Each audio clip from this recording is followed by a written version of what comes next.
नासिर शिकारपुर में peoples party पारा tractor टालिंग वसीले किसान मार्च कयो वियो। इन हवाले सां रिपोर्ट करे रहियो आहे बरकत विरोही।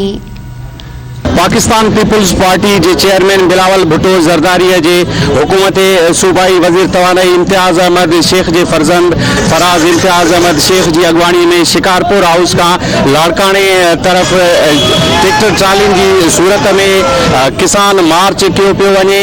जेके रैली में शरीक अगवाना आहिनि पाण उन्हनि सां ॻाल्हि ॿोल कयूं ऐं जेके रैली में शुरा आहिनि उन्हनि सां ॻाल्हि ॿोल कयूं त इन मार्च के हवाले से उन्हनि जो छा चवणु आहे।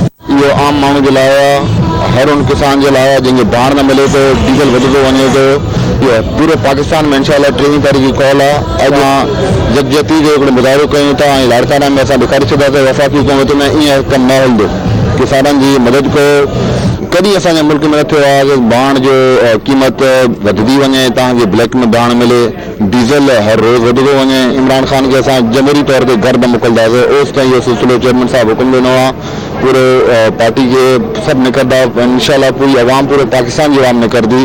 तव्हां ॾिसो KPK में पंहिंजी जिते पाण